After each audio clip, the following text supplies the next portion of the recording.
Človek je od pradavnine vse okrog sebe vajen zaznavati tudi prek barv. Naša prva učiteljica glede odtenkov je bila narava. Naprimer, samo bežen pogled skozi okno nam precej zanesljivo pove, v katerem letnem času smo.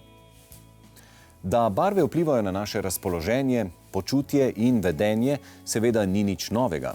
Osnove večinoma poznamo. Prepričan sem, da mi lahko takoj navedete svojo najljubšo barvo. Ko pa pride do izbire odtenkov v našem domu, se velikokrat znajdemo pred zadrego. Da bomo izzivom vnašanja barv v naše prostore kos, smo vam pripravili naslednje. Pesnik, a tudi kot rečemo zadnji polihistor, Johann Wolfgang von Goethe, ki je svoj temeljit študij o barvah zaključil v knjigi Zur Farbenlehre, si je v enem svojih bivališč vsak prostor pobarval drugače, v skladu z atmosfero, ki jo je želel doseči. Obednico umirjeno rumeno, sprejemnico stimulativno rdeče, študijski prostor, ki zahteva zbranost, zamolklo zeleno. Seveda tak izbor verjetno ni po volji vsakomur. Profesor Jurij Kobe, dolgoletni predavatelj na Fakulteti za arhitekturo, svetuje, da se pri izbiri barve v ambientu odločamo premišljeno.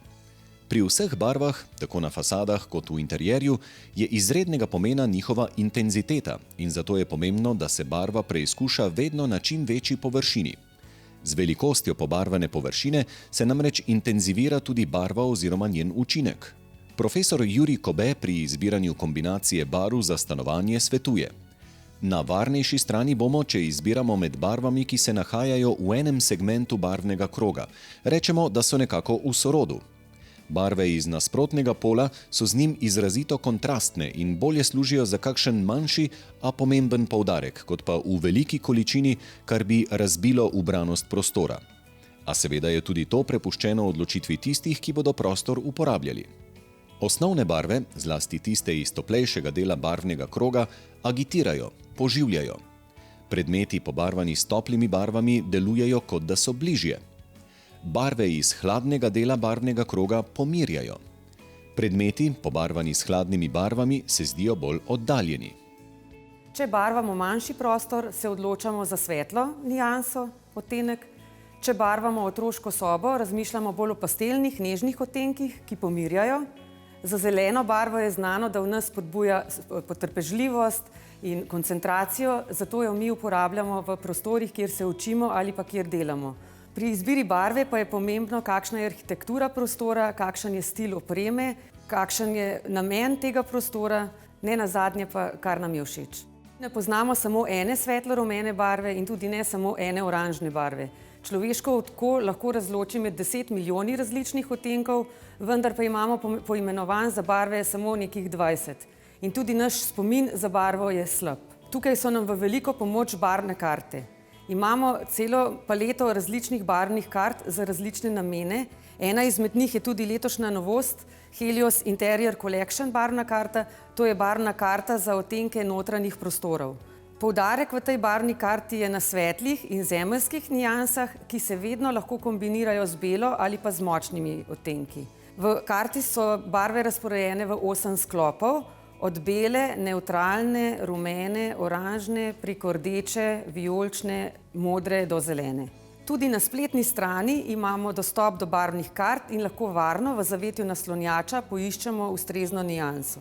Ja, ko imamo enkrat izbrano nianso, se odločimo samo še za kvaliteto izbrane barve. Spektra Extra slovi po svoji belini in pa pokrivnosti. Spektra Classic Plus je v svojem cenovnem razredu najbolj kvalitetna barva. Spektro Fresh in Easy pa izberemo takrat, ko želimo dalj časa zadržati nežen vonj po jasminu. Navadno izbiramo hišne dodatke k barvi stene. Danes pa je možno tudi obratno. Če nas je navdušila neka barva na skodelici, na neki tkanini, zavesi, okrasni blazini, lahko barvo stene prilagodimo temu. S posebno napravo odčitamo izbrani odtenek na okrasni blazini in naprava nam pokaže, katera je najbližja niansa na barvni karti. Ko imamo izbrano kvaliteto in odtenek, stopimo do mešalnice barv, do prodajalca, ki izbere kvaliteto, ustrezno embalažo in v programu potem samo še izbere barvno karto, odtenek in točno določena količina barv se podozira v našo izbrano barvo. Poniansirano barvo damo potem samo še v stresalnik, kjer se dobro premeša in pleskanje se lahko začne. Pri izbiri barve se je potrebno odločati predvsem za tiste barve, ki na človeka delujejo blagodejno. Vsaka barva ima svojo lastnost in naboj. Povrh vsega pa ima vsakdo izmed nas še svoj osebni odnos do barv, ki je odvisen od značaja, starosti, razpoloženja, spola, trendov in tako naprej. Pri izbiri je potrebno v obzir vzeti tudi naravno in umetno osvetljenost določenega prostora ter biološkega ritma posameznika. Isto barvo namreč zjutraj doživimo drugače kot zvečer. Pravijo, da ima vsak človek svojo barvo duše. Zato je tudi izbiranje barv individualna zadeva.